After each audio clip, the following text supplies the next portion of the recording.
হাসির রাজা, জ্ঞানের রাজা, রসিক রাজা। এবারে জন্মদিনে বড়ি বেগমকে চমকে দেওয়ার একটা উপায় বার করেছি।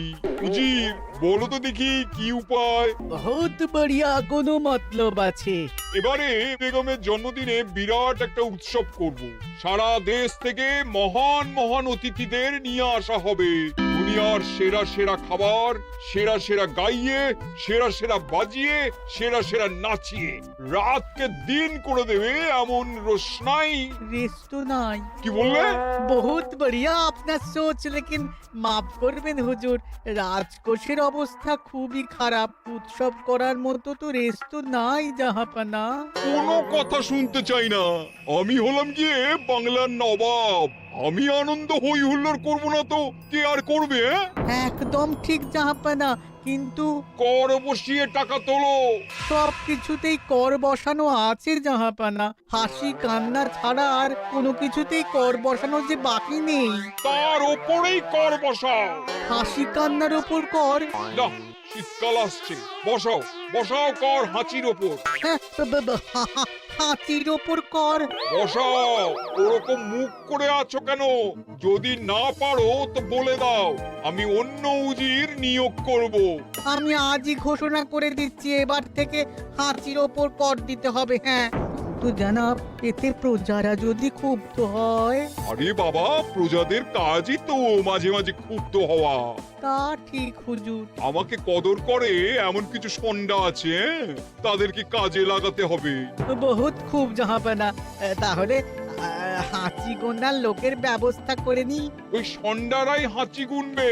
ওদের স্বেচ্ছাসেবক হিসেবে নিয়োগ করো। বহুত খুব জাহাপানা।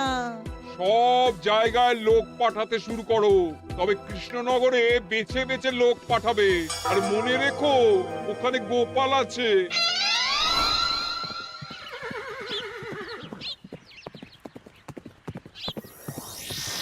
সব জায়গায় কর আদায়কারী পাঠিয়ে দেওয়া হয়েছে জাহাপানা। আপনার কথা মতো তাদের বলে দেওয়া হয়েছে যে আদায় হওয়া করের 10% তাদের বেতন হিসেবে দেওয়া হবে। সুতরাং কর আদায়ে কোনো ঢিলেমি হবে না। বহুত আচ্ছা, বহুত আচ্ছা।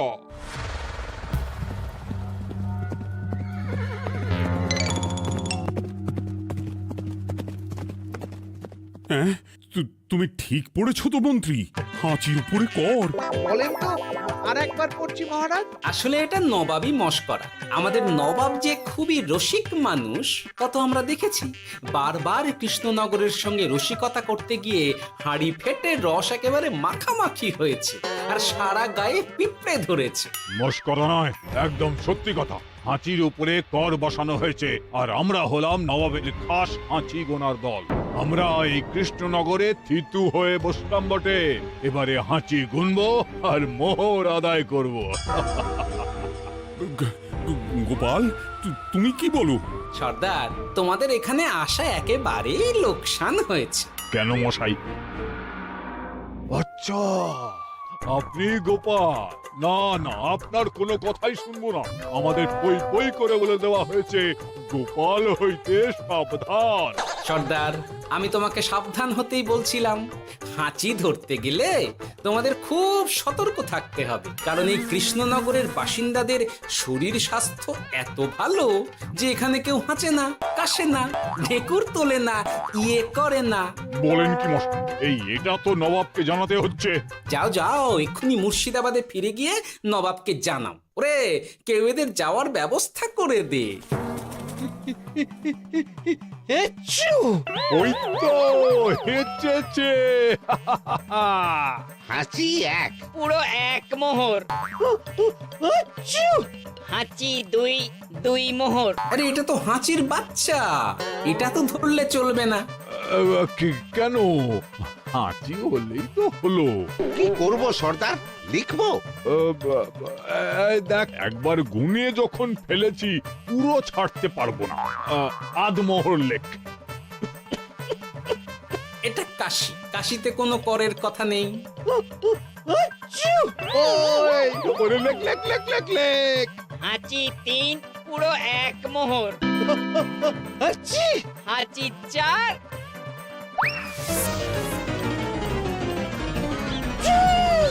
হাঁচি 5, লেখো।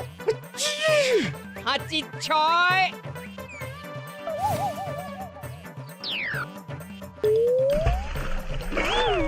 যা, যা কি রে, শুনেছিলাম কৃষ্ণনগরের মন্ত্রীটা মাথা মোটা, প্রমাণ হয়ে গেল। জল থেকে উঠবে যখন ঠান্ডা লেগে হাঁচি তো আরো বাড়বে। জলে বুড়বুড়ি উঠছে, বেটা জলের তলায় তলায় হাঁটছে। হাঁচি 7। এখনো তো ফিরলো না, বেলা গড়িয়ে দুপুর হয়ে গেল। ভাববেন না রাজামশাই, আমরা যারা যারা এখানে এসেছি সবাই ধড়িবাজ লোক। মন্ত্রীর হাঁচি নিংড়ে নিয়ে ফিরবে। ছি ছি ছি ছি ছি ছি ছি ছি ছি। কি হলো গোপাল? আমরা কৃষ্ণনগরের প্রবাদ প্রতিম আতিথেয়তার অসম্মান করেছি মহারাজ। কেন, কিভাবে, কখন? এখন মহারাজ, এখন এনারা সেই সুদূর মুর্শিদাবাদ থেকে এসেছেন, আর আমরা এতক্ষণ শুধু অন্য কথাই বলে চলেছি, এনাদের আপ্যায়নের ব্যবস্থা করিনি। তাই তো।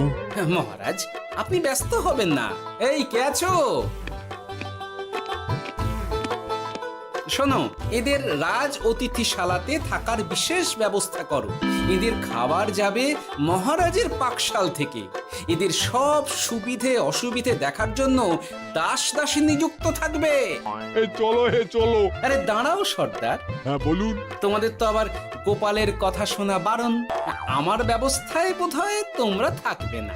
বাদ দিন তো, আসলে ভয় ছিল আপনার বুদ্ধিকে, আর ভয় নেই। কেমন আগু পিছু বিচার না করেই বলে ফেললেন এখানে কেউ হাঁচে না। বুঝে গেছি, আসলে গোপাল হলো গল্প। চলো হে চলো, ও বড্ড খিদে পেয়েছে। প্রহরী, এই সর্দারের দলের বাকি লোকগুলো এলে এদেরকেও অতিথিশালায় নিয়ে যেও। হ্যাঁ, আচ্ছা। এ কি গোপাল, এই রক্তচোষাগুলোর জন্য তুমি রাজনিবাস আর রাজভোগের ব্যবস্থা করে দিলে? গোপাল কার পক্ষে মহারাজ? এতক্ষণ গোপালের সব কাজ তো কৃষ্ণনগরের বিপক্ষে গেল। বটেই তো, আমি মনে মনে গণনা করে দেখলাম গোপালের শুল যোগ শুরু হয়েছে। আগামী 1 যুগ ধরে গোপাল যেখানে থাকবে সেখানে রাহুর প্রকোপে দুঃখ দারিদ্র মহামারী একসঙ্গে এসে ধরা পড়বে। মহারাজ, গোপাল কখনো কৃষ্ণনগরের খারাপ ভাবেনি। সে যখন ওই রক্তচোষাদের রাজভোগে রাখার ব্যবস্থা করেছে, তখন বুঝতে হবে এর মধ্যে একটা ঘোরতর পেঁচ আছে। গোপালই তাহলে বলুক, কি পেঁচ? মহারাজ, মানুষ বিলাসের সুযোগ পেলে কাজ ভুলে বিলাসেই ডুবে থাকে। কত সম্রাট মহাসম্রাট বিলাসিতায় ডুবে কত সাম্রাজ্য মহাসাম্রাজ্য ভেঙে টুকরো করেছে। এরা তো নবাবের পাঠানো কিছু মূর্খ বালক মাত্র মহারাজ। এদের রাজভোগে ডুবিয়ে দিলে হাঁচির কথা কি এদের মনে থাকবে?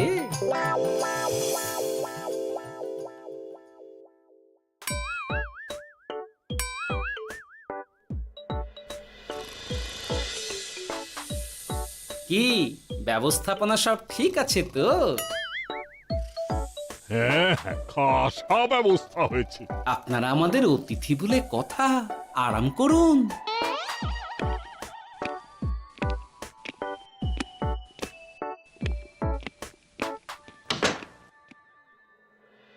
বিজ্ঞানী, তোমার এই দুমুখ আয়না আবিষ্কার তোমার জীবনের সেরা কাজ। একদিক দিয়ে আয়না, অন্য দিক দিয়ে কাঁচ। কেউ জানতেই পারবে না যে তার উপর নজর রাখা হচ্ছে। অনবদ্য অনবদ্য। মহারাজের জয় হোক। কিন্তু মহারাজ, এই কৃতিত্বের মূল ভাগীদার আমাদের মন্ত্রী। তাই নাকি? হ্যাঁ মহারাজ, মন্ত্রীর দুমুখ কাজকর্ম দেখেই দুমুখ আয়নার কথা আমার মাথায় আসে। মুখ সামলে কথা বলো বিজ্ঞানী। ওরা শুনতে পাচ্ছে। যা চেঁচালেন 20 ইঞ্চির দেওয়াল ভেদ করে ওদিকে চলে যাবে কথা। এই কে যেন কাকে মুখ সামলে কথা বলতে বললো? ওই ওই বাইরে কেউ বলেছে। এই তোমরা সবাই শোনো, অতিথিদের যেন আদর যত্নের ত্রুটি না হয়। আমি আর যাই, কাল সকালে আসবো, কেমন? গোপালকে নিয়ে নবাব আর উজির যেমন ভয় দেখিয়ে দিয়েছিল, গোপাল কিন্তু সেরকম নয়। এই তোরা কি বলিস? না না না না না না, গোপাল একটু ওই হাবা গোবা আছে দাদা। দেখো দেখি কেমন বুক পেতে দিয়েছে, এবার ওদেরই বুকে বসে ওদেরই দাড়ি ওপরাবো। গোপালের জবাব নেই, ঠিক সামলে দিল। মহারাজ, এই প্যাঁচটা আমার মাথাতেই এসেছিল, কিন্তু ওই যে নাকে মাছি ঢুকে গিয়েই সব বরবাদ হয়ে গেল। মহারাজ, এই পরিকল্পনা যদি মন্ত্রীর মাথাতে আগে এসে থাকে, তাহলে এদের মন্ত্রী আমার চেয়ে ভালো করে সামলাতে পারবেন মহারাজ। বটেই তো, এই দায়িত্ব আমি নিলাম মহারাজ।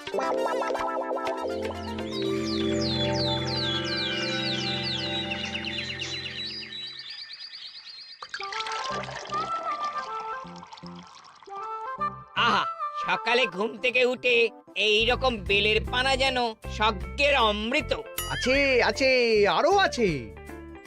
পানীয়, খাদ্য, আরাম, আয়েশ, যত চাও তত পাবে। এ কি, আপনি গোপাল কোথায়? মহারাজ বিবেচনা করে দেখেছেন যে মহামান্য অতিথিদের পরিচর্যার ভার গোপালের মতো একজন ভাঁড়ের পক্ষে বহন করা সম্ভব নয়, তাই এই দায়িত্ব আমাকে দেওয়া হয়েছে। কিন্তু কোনো কিন্তু নেই সর্দার, আমি যে খানা পিনা নাচা গানা আমোদ আহ্লাদের ব্যবস্থা করেছি দেখে তুমি চমকে যাবে। দেখা নয় বিজ্ঞানী, এবার শুধু কাজের সময়।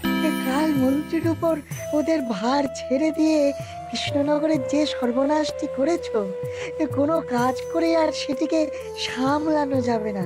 হ্যাঁ, আহা, তোমার দেখছি মন্ত্রীর উপরে একটুও আস্থা নেই। ঠিক কি প্যাচ করছো বলো তো? প্যাচের কথা পরে হবে, তোমাকে যত তাড়াতাড়ি সম্ভব হাঁচির ওষুধ আবিষ্কার করতে হবে। হাঁচির ওষুধ? হ্যাঁ, হাঁচির ওষুধ। ওভাবে দেখছো কি বন্ধু? তোমাদের কাজের সব দায়িত্ব এখন আমার কাঁধে। তোমরা আমোদ করবে আর আমি কর আদায় করে তোমার হাতে এনে তুলে দেব। সর্দার, এর মধ্যে একটা চাল আছে মনে হচ্ছে। কি আর আমি বুঝিনি। এখন কি করবে? বিশ্বাস করে আদায় উসুলের ভার এর উপরে ছেড়ে দেবে? পাগল নাকি? মন্ত্রী মশাই, বলো বন্ধু। বলছিলাম আর দেরিতে কাজ কি?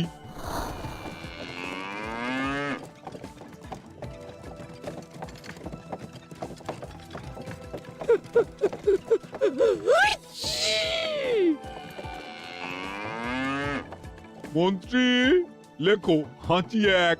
ওহে, তোমার নাম কি? মন্ত্রেশ্বর হুজুরি আগে।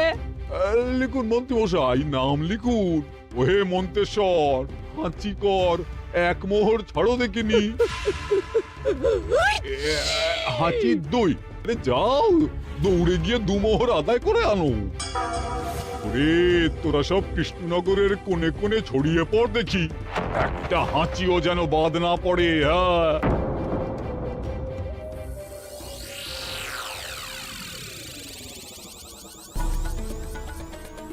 এটা হুজুরে আলাক বর্ধমান, খাম্বাস এবং কৃষ্ণনগর থেকে। চমৎকার চমৎকার। তাহলে গোপাল কিছু করতে পারেনি, আমাদের যুব শক্তি কৃষ্ণনগরকে পুরো নিংড়ে নিয়ে আসছে।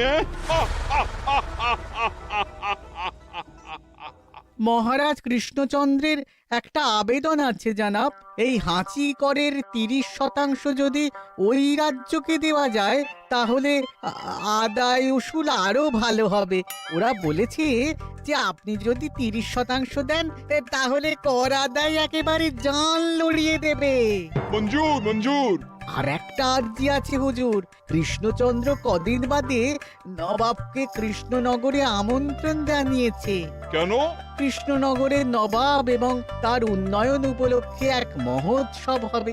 সেই সঙ্গে শহরে থাকা ইংরেজদের কাছেও নবাবের সৈন্য বলের এবং নবাব ও কৃষ্ণনগরের মধ্যে পারস্পরিক ভ্রাতৃত্বের সম্পর্কের বার্তাও পৌঁছে দেয়া যাবে। নবাবের অধীনস্থ রাজারা নবাবের শত্রু, এই রকম একটা ধারণা থেকে ইংরেজরা ইদানিং বেপরোয়া হয়ে উঠেছে, তাতে লাগাম উঠবে। বহুত খুব, মঞ্জুর মঞ্জুর মঞ্জুর।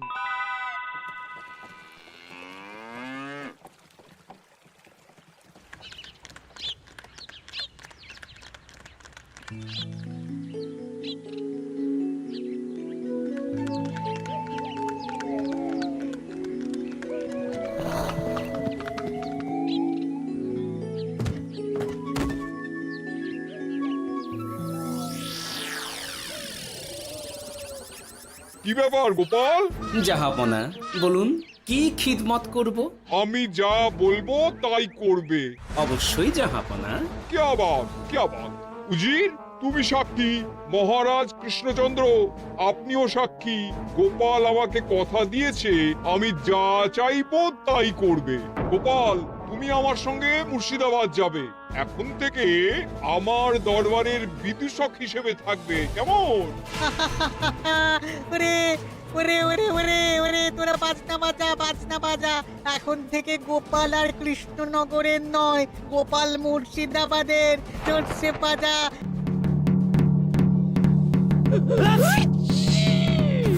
কি হলো? হুজুর, মনে হচ্ছে আপনার সৈন্যদল হাঁটছে। হ্যাঁ? হুজুর, হাঁচিগড়ের বন্যা, সব সৈন্য 10-12টা করে হেঁচে ফেলেছে। মানে প্রচুর মোহর হয়ে গেছে আর বাড়ছে বাড়ছে। আমার হাঁচি গোনার দল একটা হাঁচিও বাদ দেবে না। মোহর রাখার জন্য নতুন পোশাকখানা বানাতে হবে হুজুর। সর্দার, আমাদের হাঁচিগুলো কি খুলবো? হ্যাঁ, নিশ্চয়ই। একটা হাঁচিও যেন বাদ না পড়ে। চলুন হুজুর, আমরা এখানে দাঁড়িয়ে থেকে আর কি করব? ওরা হাঁচুক আর হাঁচি গুনুক। চলুন নবাব বাহাদুর, আপনার জন্য কৃষ্ণনগরের রাজাতীর্থ অপেক্ষা করছে। হুজুর, আমার মনে হয় আমাদের কৃষ্ণনগরে এখন আর দেরি করা উচিত হবে না। আমরা সোজা শহরের দিকে রওনা হয়ে যাই। শহরের ইংরেজদের শিক্ষা দিয়ে ফেরার পথে আমরা কৃষ্ণনগরের আতিথ্য গ্রহণ করব। সে কি? মহারাজ, নবাবের মতো কর্তব্যপরায়ণ ইনসানকে তার কর্তব্য পালনে বাধা দেবেন না। আমরা ওনার শহর থেকে ফেরার অপেক্ষায় থাকব। ঠিক ঠিক, আমার এক্ষুনি শহরে যাওয়ার দরকার। ইংরেজরা সব নিয়ম কানুন ভেঙে চুরে যা ইচ্ছে তাই করতে আরম্ভ করেছে। উচিত সৈন্যদের ডাক দাও, চলো রওনা হই। কিন্তু জাহাপনা, আপনার সৈন্যদের থেকে পাওনা মোহরগুলো এতক্ষণে যা হেঁচেছে, লাখখানেক মোহর তো হয়েই গেছে। ওটা আমরা নিজেদের মধ্যে বুঝে নেব। কিন্তু ওই করের 30% যে কৃষ্ণনগরের পাওনা। পেয়ে যাবে। শহর থেকে ফিরি। আরেকটা কথা, হাঁচি কর ব্যবস্থা এখন থেকে উঠে গেল।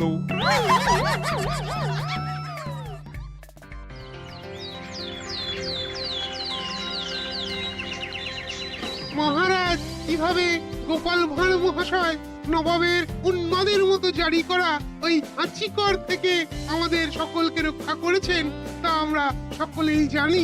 সমাজের তরফ থেকে তাই গোপালকে সামান্য উপহার।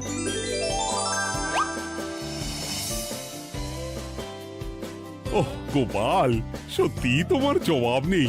কিছুই হতো না যদি না বিজ্ঞানী ওই হাঁচি চূর্ণ আবিষ্কার করত। এই উপহারের অর্ধেক কিন্তু বিজ্ঞানী। সবই তো বুঝলাম, নবাবকে সৈন্য সহ নিমন্ত্রণ থেকে সৈন্যদলকে হাঁচি চূর্ণ মাখানো চাঁদোয়ার তলায় ঢোকানো পর্যন্ত। কিন্তু চাঁদোয়া থেকে হাঁচি চূর্ণ ঝরে পড়লো কি করে, সেটাই তো বুঝলাম না। এটা তুমি বলো বিজ্ঞানী। শব্দে বাতাসে কম্পন তৈরি হয়। গোপালের হাততালিতে আমার ঘরের শাড়ি থেকে হাঁচির জন্য ঝরে পড়েছিল। এখানে চাঁদোয়া থেকে ঝরে পড়েছিল বাজনার শব্দে। কি ব্যাপার বিজ্ঞানী, তুমি এখন ছেলে খেলা করছো? হাঁচির ওষুধ হয়ে গেছে। হয়ে গেছে? মূল উপাদান তামাক, গোলমরিচ আর আলকুশির গুঁড়ো। কাজ হবে? হাততালি দাও। হাইস! কাজ হলো। ব্যাপারটা কি হলো?